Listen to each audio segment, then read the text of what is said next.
I have the pleasure of being joined today by Hannah McKelvie. Hannah's the Cybersecurity Innovation General Manager at Telstra. Hannah, great to see you. Thanks for making time to catch up with me. Thank you so much. It's nice to be here. Indeed. So for our audience, just to briefly set the scene here, we're going to catch up with Hannah and chat about her background, her role, the industry in general. She's got a million great anecdotes to share. We're also going to talk about BeerOps, the event coming up, and Hannah's participation in the ExecOps panel, and then also a range of things around advice Hannah can share with how to prepare for the event, how to get the most out of it, and a range of other great topics. But firstly, Hannah, I wonder if you could maybe just give us a 30,000-foot overview of kind of your background and how you came to be in this space in general, because I know we were talking off camera and IT wasn't necessarily your first choice career pathwise, but you've got some fun stories around I think it was your dad who kind of gave you some direction in that to follow. Yeah, 100%. And we all know you don't do what your dad says. So I very much was headed in the opposite direction, but I couldn't help pick up on these little anecdotes of his. One of the very earliest memories I have is the day he came home doing some industrial control system programming, and he was desperately trying to get the curly whirly machine to curly whirly again because it was just doing blobs. And it was almost tempted to get really into IT at that point, but it wasn't enough to reel me in. And it was headed towards those university days where you actually did need to commit pen to paper and choose a subject. And I looked back to him and he said, you know what, I've never gone wrong in IT. It's clean, it's tidy, apart from the odd explosion of soap flakes across Warsaw and curly whirly machines. It's clean and tidy, it'll take care of you. You're not going to have to spend your days in the dark lifting heavy things. Yeah, like lean into this, trust me. And so I did end up pursuing cognitive science. So I hedged my bet slightly. I went to a little bit of AI, a little bit of philosophy, a little bit of psychology, not knowing obviously that 20 years later this would be the coolest thing I'd ever done in my life. And if only I could remember those university days with slightly less beer ops and slightly more AI. Yeah, so then I moved forwards through IT roles and traveled through that into Southeast Asia and spent 11 years there working in different countries, different industries. Supposed to be a 1 year stint, but obviously you just keep going. When life presents you opportunities, you keep grabbing them. And then eventually I find myself looking on Facebook at a really good friend's update about how she's starting a brand new kick-ass team in Telstra, and she's super excited, and just couldn't help but ring and say, hey, pick me, can I join your squad? And that was what brought me here to Telstra, to security, and to Australia, and to Perth. What an amazing story. It's one of those things where, regardless who gives you advice, if you can grab it and lean into it with the right mentality and attitude, something is going to happen. I also love the fact that you did a diverse sort of academic sort of Mm. mixture of, people, psychology, whatever, because cybersecurity certainly needs you to understand people and how they think, particularly the ones that are slightly bent of attitude. Your role in particular is interesting, though. I wonder if we can just maybe delve into it very, very briefly in a bit Mm. more detail. So when we think about cybersecurity innovation and the general manager role of that, when we think about cybersecurity, often it's seen as a very locked down, buttoned down, sort Mhm. of rote space where we get something where we open up a port from one place to another, or we create a VPN here and there, or we route some IP address space. But when you think about what you're doing on a day-to-day basis, Mm. almost a bit of a, what's a day in the life like for Hannah. Walk us through kind of the innovation element that you sort of focus on when we think about cybersecurity. I'm sure everybody would love to kind of understand the thinking behind why have an innovation general manager and what does that actually entail? Absolutely, and I think I'm very fortunate to sit in a company and in a space that can be of a size that you have a distinction of innovation manager. I'm sure many people who are listening right now innovate constantly, and it's very much one of the many hats that they wear. And it doesn't mean that my colleagues aren't innovative at all either. It's innovation in the concept of the sliding scale. So I can look at tiny baby steps, small optimization innovation around process, and making sure we get the best out of the tools that we build, the way that we release them, who uses them, all the way through to the more of the moonshots, where I would be running a pilot with small businesses to smash together two of the brilliant homegrown startups that we encountered along our way to try and solve some problems meaningfully for small businesses in cybersecurity. So it's definitely a spectrum of innovation, and I still pull the hedge. I'll never be pure aligned to one thing. So I think the innovation role allows me to have sort of 1 foot on ship, 1 foot on shore, or 1 foot in many camps, that kind of concept. I've run really close to and aligned with the software engineering space. I'm fascinated by how people experience cybersecurity, and I'm very aware of some of the criticism that is leveled at security professionals across the board. And some of it is warranted from years gone by. And you mentioned that kind of very sort of factual, very cautious risk approach, binary almost, like if then else, very rigid structures to cyber and roles. But now it's much more creative types we need to think about, linguists we need to go and hang out with, social scientists we need to go and hang out with to really understand, because technology has enabled everyone to do everything. That can be for good, it can also be for bad. So I think having that fluidity of a role where you are not always in a box, in a certain type, grabbing a ticket off a queue, cranking a handle, to have folks that go and make friends with other people and go and listen to and empathize with, what is it like to be a software engineer consuming this service from cyber? What is it like to be someone on the front line of marketing, having to navigate the way that you communicate with your customer? And so to me, that innovative space, I think we need more and more and more of that, and people coming in with such a blend of skills. And I feel like that is a direction that something as large as Telstra could certainly handle, because we're a very big team. But even down at the micro scale, ensuring that you still have that humanity in your cyber understanding and not just focus only on, well, what tool do I need to buy to close the gap? And then I'm done, you know.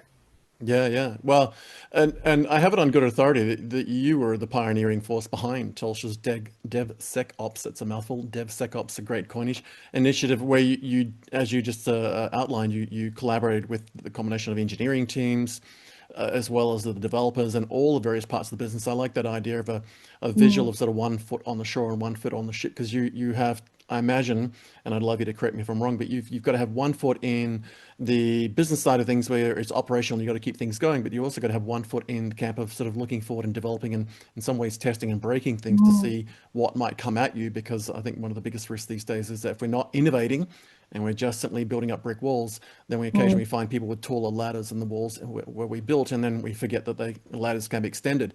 After what is nearly a decade, I think, correct me if I'm wrong, it's like 8 or 9 years now, nearly a decade, and congratulations. Being the pioneering force behind that must come with some people challenges as well, which goes back to a lot of what your academic study was. For our audience who are sort of tuning in, though, I wonder if you could walk us through some of the steps that you went through from a career path that sort of led you into this role, where for people coming to BeerOps, we were talking off camera, and a lot of what we're talking about was, when you go to these big events and when you speak at them and you present at them, as you are with BeerOps, which we'll get into in a moment with the ExecOps element, it's easy to get swamped with a lot of people who are looking for a job, quote unquote, but not always easy to direct them to come to you and look for advice or guidance as to, here's how I did it in my career path, here's some of my learnings and the pitfalls. What are some of the things that people coming to BeerOps should be doing as far as homework's concerned, to sort of learn more about you and your role and more about the organization, the industry, so that you don't get in the situation where, as someone who was the pioneering force behind the DevSecOps initiative at Telstra, you're not just being pummeled with people shoving CVs at you, but they're actually coming to you for looking for guidance and some tips of how they can go and, I guess, in part, repeat your success in your career path? I think it's a really difficult thing to solve for a problem where you've got hundreds of people, hopefully, if not thousands of people, fingers crossed, attending. And having that many people come through, obviously everyone has a different story that and shoes that they're walking in. One of the tools of the trade is going to be LinkedIn. I think most of us these days have got some element of presence there and history, and a little bit of curiosity can see what we might have liked recently, or maybe some comments here and there. So you can start to build up a profile, certainly of the visible members of the event, which would be the panelists and maybe one or two folks from the partner, the sponsoring companies. For me, I think I feel like I have stories to tell. I don't particularly have perfect answers to give, and I would love to be engaged in conversation about, tell me a time when, or how can you relate to, rather than, hey, how do I get a job in Telstra? Yes. It's definitely that human connection, because quite honestly, my previous roles, there's probably been an element of beer involved in how I've acquired most of my previous roles, whether it's been going out for a drink with someone, or it was, I think, my shift into working in the investment bank in Singapore was beer with the triathlon club. There's an unusual element to how I've got all of my previous roles, and it's come through meeting people and having stories. So I've lived and worked in so many different places. Come and tell me about like your experiences working in the ASEAN market, and maybe we can compare and contrast. And I think the other thing is, maybe don't assume that the people you're talking to is everything they are on their name badge today. So whilst I'm Hannah McKelvie, Cyber Innovation in Telstra, Yeah. I am not necessarily through and through big business, and I'm not exclusively telco, and I'm also not only cyber. So I think it's important to just accept that people have had transitions. They've they've worked in different places, different sized companies, and they've got lessons learned from that. One of the top pieces of advice I give to everybody who comes through is really think deeply about the size of a company you want to work in, because there's pros and cons to being in a micro startup to being in one of the biggest companies in the country, and that can really shape how you feel about doing your job every single day. So yeah, just a couple of ideas there to throw into the mix. But essentially, I know we hear lots about storytelling, but it is that human contact and that insight and that spark that will help people find something to get passionate about at the event. Yeah, that's great advice. And if they're going to go anywhere near cybersecurity, they should probably do their homework and know that you worked Yeah, part-time at a BMW Mini dealership, and that excellent. you're an ex-IBMer like myself, and that you've done some work with, as you said, some finance FSI space, and that you worked with oil and gas at Tibco, and just understand you as a person, and look at your, as you said, the latest things you're sharing, you're commenting on, you're engaging with. So when I come and have a conversation with you at BeerOps, have a little bit of background, who you are, what kind of Yeah. switches you onto things, as opposed to just hi, I want a job. And if anything, profile you. One of the big things I recommend people do is actually understand who is presenting at ExecOps, who they are, as you said, not just Mm-hmm. their current role, but their background, and come along with some sensible adult questions. Don't just ask silly things. And as well, look to make that networking connection. I think a lot of people look Mm-hmm. for a very quick win at these things, and there's no such thing, as you know. And even if you're just lucky enough to get someone to accept a connection invite on the night on LinkedIn, then invest the time and effort to build that relationship and earn that trust and develop that rapport, such that if and when there's an opportunity, and they may reach out. Because I think there's a lot of people who are very, very keen to get jobs and almost desperate in many ways because of the sort of downturn in the jobs market, that they forget to Absolutely. do Yeah. their homework, forget to do due diligence. On the night itself, based on what you've just said with regard to preparing for the event, on the Hmm. night itself, I mean, they're very, very busy. Walk us through kind of maybe the two elements. So firstly, just give us a sort of walk through kind of the panel element that you're part of, and who we can look forward to with you, and what sort of things you might be talking about without giving away too much. And then we'll sort of delve into kind of what the subsequent 2 hour part of the BeerOps public element is like. Absolutely. I feel like I'm giving a cheat code out right now because if you research the profiles of one of my panelist members, you'll find that she and I both worked at Telstra together at the same time. And that's where our initial contact and spark was. And that kind of mutual recognition or admiration of someone who you just knew was a really decent person, really doing great work and had such good potential. So it's an absolute blast to be on a panel with someone as well who you've got years of trust. And I think that's very healthy for a panel conversation. So you'll have V, who's currently CISO at Fortescue, and she and I will be talking all things cyber. And then there's a couple of guests who will be talking to AI. And I know that V has a phenomenal intersection on AI security. And I think overall, the ExecOps panel is going to be some hot topics. And I hope we will keep it a little bit grounded and not just nerd out on the big end of town and disproportionately talk about what you can do with big checkbooks. And I hope that we'll be able to get the conversation into the underdogs, the misfits, everybody and anybody, not just big end of town enterprise conversation for our exec audience. Sounds amazing. You did touch on something I'd love to circle back on very briefly, and I'm sure you're dealing with this on a day-to-day basis in your current role when we think about innovation and cybersecurity. And the ExecOps panel is going to delve into this, as you said, but the impact that AI is having on cybersecurity, Mm, I imagine that's going to be a fairly large part of kind of what all of you table on the night, as it were. There's some new elements or challenges that are coming to the table right now that sort of either surprise you, or that people coming on the night should probably come and be prepared to ask questions about, that AI, and not just machine learning, but agentic mm, AI agents in particular, and potentially the use of generative AI for deep fakes and whatnot, that have come out of the woodwork, where even you, as someone who's in the thick of it every yeah. day, maybe got surprised by. Are they some of the topics they can look forward to, and what sort of questions should they be bringing along to ask on the night with that space in mind? I hope that there's a real good balance of questions that come through, because it's very easy in cyber to get into, like, I'm watching a movie and I'm eating my pop. Oh my God, what's happening? And the dark and the deep fakes. I think we saw them coming. I don't think anyone could have put today's date on it, but the fraud that you can commit now with voice spoofing, video spoofing, and we see so much of that, obviously, from a telco perspective. it's come through pretty quickly and pretty sophisticated. It doesn't mean that AI is something to be frightened of. And I definitely, if I had to get off a fence at any point and make a commitment to one side or the other, I would go running into the power for good.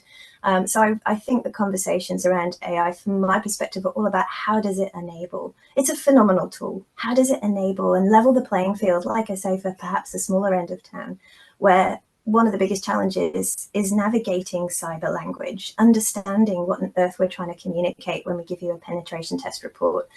It is like reading a foreign language half of the time, and we use jargon and we talk military terms, and well, we either sound like we're planning some kind of warfare or some kind of fertility testing. It's really tricky with the branding that we use in cyber. Fertility testing, that's funny. Oh, that's a reference I haven't heard for a while. So these are things that we're aware of. So how can we maybe recognize some of that in ourselves and use AI to make us slightly less other and slightly more inclusive? Yeah. I love that. Yeah. I would love for folk who, regardless of which event you're going to, whether it's this week on Thursday, the 19th in Brisbane, whether Yeah. it's July 1 in Perth or the subsequent events a few months later in Melbourne and Sydney, I would love them to come along and chat, particularly in Perth with yourself, and come along with some questions with that in mind. As you said, where there are a couple of things that you spoke about there I just wanted to quickly circle back on. One is that the risks are going to increase because the attack surfaces and the different types of attack vectors, as we say, are going to increase astronomically, because we can just automate various things. It's not just like, iteratively port Yeah. 1, port 2, port 3, but a whole bunch of other things, including data injection. I saw a thing the other night where a team are now putting pixels and images that they can then map back to quick response codes or QR codes to instruct generative AI tools to do things that we hadn't imagined they would, because of the way they interpret the math in the pixels. But also the other side of things, where it's in many ways commoditization or citizen sort of data science thinking coming into citizen cybersecurity specialists, which is where, as you said, they don't have to know the jargon anymore. They can, instead of asking about, tax services, they can say, how could this go wrong in my business? And the LLM hopefully is trained to know how to answer that in plain English for them. I think it'd be great for folk to come along and ask you Yes. questions along those lines, taking on board everything you present, but also then asking, how can I, as a non-expert in cybersecurity, get into the space maybe as a prompt developer, or even log analysis. We've been using machine learning for decades in log analysis, but it's getting so much smarter now that we're running digital twins of our firewalls to see what happens if something goes wrong before it does. Wow. Well, Well, volume of data, yeah. just like the volumes that we deal with, that's going to be so key. And I was in a session last Friday at one of the universities here, just listening into the intersection of data and AI. And I think that's definitely something to bring through the security Yeah. intersection through the middle of that too. The volumes of data that we will be dealing with in 2030 when we're moving to 6G away from 5G. The phenomenal connectivity, the amounts of real time, lack of latency, all of that. And then you're supposed to somehow magically find the thing that's unusual or the anomaly, or pull patterns out of that. This requires some pretty serious thinking. It's a very exciting time to go into a field. Not to mention, you haven't even said quantum. I thought you were going to show us some quantum jazz hands at some point today. But yeah. Well, it's an interesting space. I think the challenge we've got now with quantum, because we could probably have a whole conversation about that, is that in many ways, people have this view that it's going to be this ultimate supercomputer, when really it's kind of like what we did with Cray 1 and 2, where it's just a more powerful GPU. It just has a very different approach to doing math. I don't think we're going to be word processing with quantum computers ever, but we are certainly going to be, any more than we would word process on a GPU from NVIDIA. But it's certainly going to change the rules, and passwords no longer work the way we expect. But you're right. Working with a bunch of people in one of our other customers, AT&T, they move something like 402 petabytes of data per day just on their voice and data network. And the challenge that their cybersecurity teams talk about is just eye-watering. I can imagine it's a similar type of thing in your world. But yeah, I think people should come along with that idea, is like, what if questions. So as you present your amazing ExecOps panel discussion, think about kind of the combination of, how is this going to impact me as a consumer or somewhere in my enterprise role, but also how can I get into that space if I want to think just the way that Hannah does, and even down to the point of, what kind of homework can I do? Because I think this is where a lot of people forget that we've got, we've got all the time in the world. If we stop watching television and stop surfing the YouTube channels, we can put all that time Mhm. into doing homework and research. We can get a leap on somebody else. So I get that question all the time, which is, how do I improve my skills and whatever? And I said, well, stop watching social media Not crap watching and TV. don't consume brain rot. Yep. If everyone spent the same 4 hours a day consuming brain rot, researching cybersecurity and AI, they would get a great job. Hannah, what's the best way for folk who would like to keep up to date with yourself and what you're up to? And we don't want them to go and troll you, but for someone who might want to follow you and keep across what you're doing in your role, your sort of kind of overall remit, any news and whatnot, how are they best Mm. able to keep in touch with you, follow you, see what's going on, and just gain some inspiration from your day-to-day activities and news and updates as they lead up to the event and also after the event? I think I've been pretty conservative on my external sort of presence. I sort of toyed with being a little bit more visible a while ago, and then I learned so many things about cybersecurity that I took a pause. So yeah, things like Twitter, I definitely was in there. See, I call it Twitter. That's how old I am, and I've not quite managed to get myself onto X yet. So for me, I'm very much in LinkedIn. I do love to accept connections. I do think it's really important to keep connections going, and I'll chat to lots of people in the background on LinkedIn. One of the things I would love to do is have folks send some questions to me on LinkedIn for the panel that we can actually feed in, because so many times I go to panels and you're listening and you're like, oh, I've got a great question, and then we run out of time, and then you're hunting somebody down to try and ask them that question, but you kind of wanted to get the riff off the other person that they were sat next to as well. And so I think send some questions in advance that the panel can hopefully consider and we can actually speak to. And then afterwards, I actually watched a video that you prepared already, and the suggestion that you had of, can you arrange a time to meet with me and just like get that connection locked in? I think that was a golden idea. So I'm going to suggest that one myself. I'm going to echo your suggestion. Oh, fabulous! Thank you very much. I'm very honoured. Yes, it's a kind of a hack, if you'll pardon the pun on that, that I learned very young. Is that if I'm going to an event, Mm, I don't want to be caught up in all the noise. But if I made the effort to ping in advance, well before social media yeah, happened, and say, "Can I meet you at say 8:15 at this stand or this booth?" Most people say, "Yeah, that sounds great," and they stick it in their calendar, or absolutely. you send them an invite, and then all of a sudden you've got this exclusive one-on-one with them that nobody else in the room with 1,000 people Mm, have. Some great advice, and I do recommend people not only just reach out and connect with you, but even if it's a little bit early to send you a connection invite, because that may be a bit cheeky, to definitely click follow on your LinkedIn profile, because whether it's your other activities, I noticed you were talking about, I think it was BCGX conference recently. You shared roles that are coming up, such as the software engineer, mm, platform engineer role coming up. About a couple of weeks ago, there's this constant feed of what's going on, and I remember you even posted something where you asked for thoughts around malicious packages and software indeed. ecosystems. So there's a places where people I recommend in our audience, whether it's myself or whether the BeerOps community, can just click follow, quietly just tinker along and see what's happening, and then engage in the comments and Mm, and throw some likes and shares on it, and also put some of those things into their own feed by giving it a share with a comment to solicit conversations amongst your own network. But yeah, if you're going to be a cybersecurity person, think like a positive hacker and find a route to get Hannah's attention, have a great conversation. Who knows, maybe buy her coffee sometime and swap stories on how to grow an amazing career. But Hannah, congratulations on an amazing career so far. You're an absolute inspiration. You are quite literally a beacon of light in quite a dark space of hackers and so forth. I personally, unfortunately, won't be at Perth myself. I lament that, but I will be looking forward to recording. And I will definitely be putting some questions forward through Stephen Wallace for your panel conversation. I look forward to your yes. answers. Oh, Um, we love that. Yeah. I'm doing my best to get there, but it's not looking great. But fingers crossed, I do. But in the meantime, thank you so much for making time to catch me. It's been an absolute honor to get to chat with you and learn more about your background. And we would love to have you back on the show again sometime soon, maybe after your panel conversation, to talk about it in more depth. Thank you so much, Des. It's been wonderful this afternoon. And if you can make it, I will definitely look forward to seeing you in person here in Perth. Oh, thank you. You're very kind. Well, thanks again for your time. And folks, as I said, wherever you see this, you will have links to the relevant places to go to learn more about BeerOps. You'll learn more about the upcoming Brisbane event, as I said, on this Thursday, I believe it is. It's June the 19th in Brisbane. That's right. We'll have links wherever this is. And then about a week or so later, there's an event in Perth where you'll have the opportunity to see Hannah present on a panel around various things at the ExecOps, and then hopefully the opportunity to meet her in person in the 2 hours afterwards at the BeerOps event, and be respectful and mindful of her time. Learn more about the event, register early because the tickets are selling out fast. There's a 100% discount on them currently. They're free. Sorry, I'm joking. They're always free. And if you are not in the region, but you're in Melbourne or Sydney, make sure you click follow or bookmark those because there'll be more information coming on the website soon.